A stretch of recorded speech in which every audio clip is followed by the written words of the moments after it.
tell you about a client of mine who she came to me about, a year to a year and a half ago.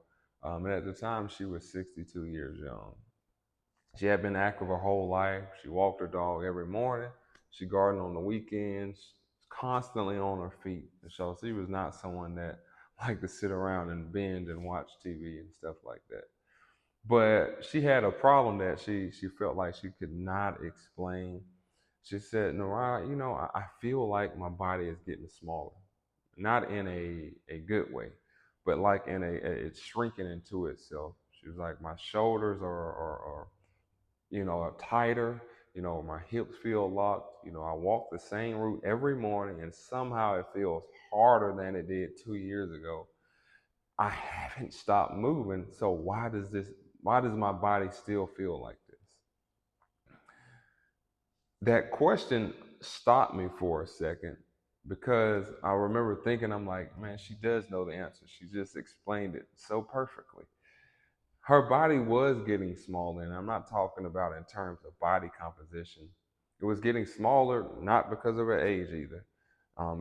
It was because she was not varying her exercises, her movement. She was walking every day. She was gardening on the weekends. She was constantly on her feet, constantly moving. But what she did not understand, and most people don't understand, is that the body needs variety.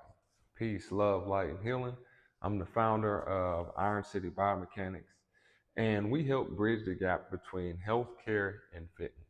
And today I want to talk to you about something that connects directly to what she described and to something most of us have never stopped to really think about. What our bodies were actually built to do, and how much of modern life has quietly taken away from us just as human beings. Here's something I find fascinating. I think maybe you will too.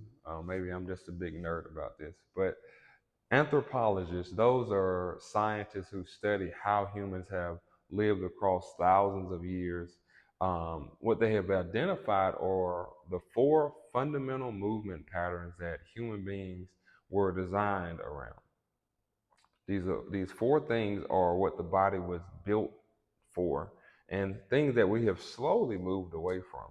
And that's standing. I'm going to break these down, but that's standing, walking, running, and throwing. Those are the four foundations of human movement. Everything about our skeletal, our joints, our fascia, our nervous system is all emerged from millions of years of doing those four things constantly in varied terrain with real physical demand. Now, look at a typical modern day life. Standing, of course, there's some, but most of that is interrupted by long stretches of sitting. Walking, of course, some, but almost always on flat pavement and cushioned shoes that dampen the very sensory input that the foot was designed to process. Running and dynamic movement, rarely, if at all, unless you're an athlete. And then last, the fourth one is throwing and overhead movements. That's almost never. And here's the key point. The thing I want you to really marinate with. Chairs and screens, they did not create this problem. There's nothing wrong with a chair and there's nothing wrong with screens. They didn't create the problem. What they are, though, are the symbols of those problems. And so the real issue is what they replace. They replaced the constant, varied, full range movement that the body was built for, and they replaced it with two positions, sitting and standing, that the body was never designed to hold for 8, 10, 12 hours a day. When those four fundamental movements collapse from daily life, specific things break down. And I want to walk you through what that actually looks like, because this is where most people start connecting the dots between their modern lifestyle and the way that their body feels. When standing gets replaced by sitting, the front of the hips, they start to tighten or get dehydrated. And so the hip flexors, for example, the muscles that connect to our spine, they connect to your thighs and your spine. When they stay shortened all day, the what happens is your glutes, which are among probably the most powerful and important structures in the lower body, those they go quiet, and so they stop firing properly. And then the fascia, which if you've watched my videos before, this is the connective tissue that runs through every part of your body and sends signals to your muscles. They begin to adapt to the seated position. And so they thicken along the front side, and then it weakens your back side. Because here's the thing about fascia that most people have never heard. I'll say this again, the fascia communicates to the muscles, not the other way around. So when the fascial network adapts to sitting, the muscles have no choice but to follow. When walking becomes flat and uniform, what people don't realize is that the foot has 26 bones and 33 joints. It was built for uneven ground, for grass and gravel and dirt paths that required constant real-time adjustment. And that constant adjustment fed rich sensory information to our nervous system. It kept our balance sharp. It kept the body aware of itself in space.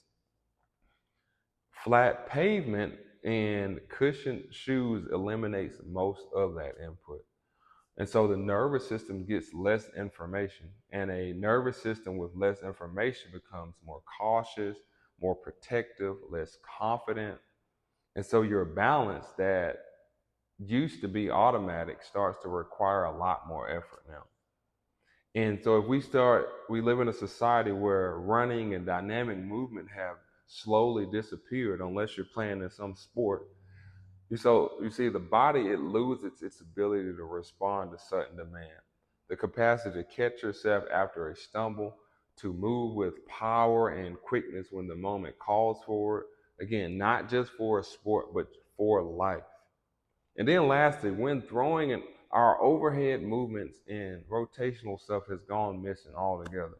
So what happens is the body starts to stiffen, the rib cage stops rotating freely, and the shoulder, which obviously depends on thoracic mobility, it stops functioning well, and we start to compensate to where those shoulders start to go forward. We get a compressed chest, and so a posture that most people really don't start to recognize unless they see themselves in the picture, or back pain starts to happen. A lot of people don't notice those compensations unless, again, those things I just listed off uh, start to take place. So all of what I've said is important, but this is what I really need you to hear, because this is where it stops being about stiffness and starts being about something more serious.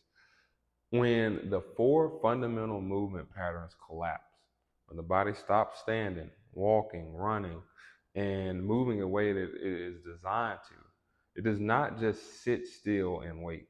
What happens is it starts to compensate, your body starts to do all of these workarounds and things of that nature.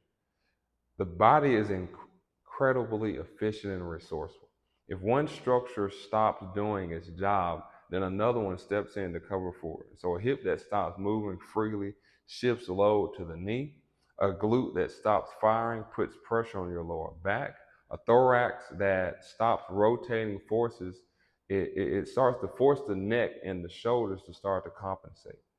And here is where the fascia becomes the key to understanding this right here. The fascia does not just record posture, it records your compensations. Every time the body reroutes a movement pattern, every time it finds a workaround for a structure that has gone quiet, the fascia encodes that workaround. It thickens around it. It reinforces it. It makes the compensation the new normal. And at first, this feels like nothing. A little tightness here, a little achiness here. But over time, over years, sometimes decades, those compensations accumulate. Load that was never meant to travel through a particular joint keeps traveling through it, day in, day out, step after step, workout after workout. And that is when the real conversation begins. in the form of first, it starts off in anti-inflammatories, then cortisone injections, then orthopedic appointments where someone says the word bone on bone, then the arthritis diagnosis, which is in many cases is not an inevitable feature of aging.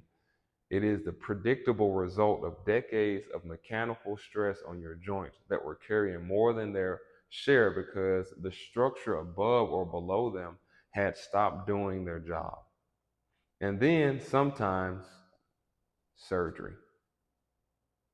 And so I want to be careful about this here, because I'm not saying that every knee replacement or hip replacement was preventable. Sometimes surgery is absolutely the right answer. Sometimes it is necessary and life-changing in the best way. But what I will say, I will add this caveat. From years of working with men and women who can't come to me after diagnosis, after injections, and sometimes after surgery, in many of those cases, the path there had warning signs. Signs that could have been read years earlier, signs that pointed directly back to the collapse of natural movement, to the structures that had stopped working, compensation that had built up, and a body that had been quietly paying a price that nobody was tracking. So the question that nobody asked along those 5 years before journey was this: how did the body actually get to this point? How was this person moving? That is the question that we ask at Iron City Biomechanics every single time with our clients and the people that come in to see us. And so lastly, I want to share this one story, this one more story, because this one I believe it will drive the point home in a way that statistics never could. So I had another client, and I'll call her Patricia. She was in her 60s as well. And she came to me frustrated because she had been going to a fitness class twice a week over the past year. And she was showing up and she was doing all the things that they were telling her to do. But she told me something that has stayed with me. She said, last summer, I went to Italy with my daughter, and it was supposed to be a trip of a lifetime, and by day three, she was struggling. The cobblestone streets were killing her hips. They were bothering her feet. Her back was screaming at her, and she could not keep up with her daughter. And so she spent half of that trip sitting at cafes while her daughter went ahead of her without her. And she was not devastated by the pain. She was devastated by what the pain took away from her. That trip, she saved for that. She was looking forward to that. She was looking forward to those memories, that she had planned with her daughter. The version of herself she thought that she had been building with those fitness classes, that version did not show up when it mattered the most. And so she looked at me and said, what is the point of going to class if my body still can't do the things that I actually want to do? That question right there, that is the gap we work in at Iron City Biomechanics. Her class was not building the 4 fundamental movement capacities her body needed. It was not restoring the walking confidence to handle those cobblestones. It was not building the hip mobility to handle a full day on her feet in a foreign city. It was not developing the thoracic mobility to keep her upper body from collapsing after an hour or the 3 hours. It was exercise, but it was not the right exercise for the life she actually wanted to live. Here are 4 signs that the collapse of natural movement may have caught up with you.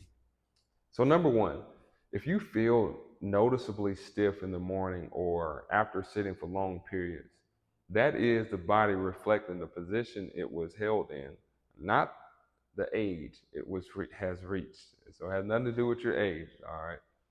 Number 2, your body requires more conscious attention than it used to, especially on uneven ground.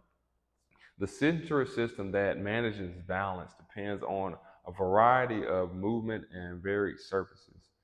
Uniform environments reduce that input over time.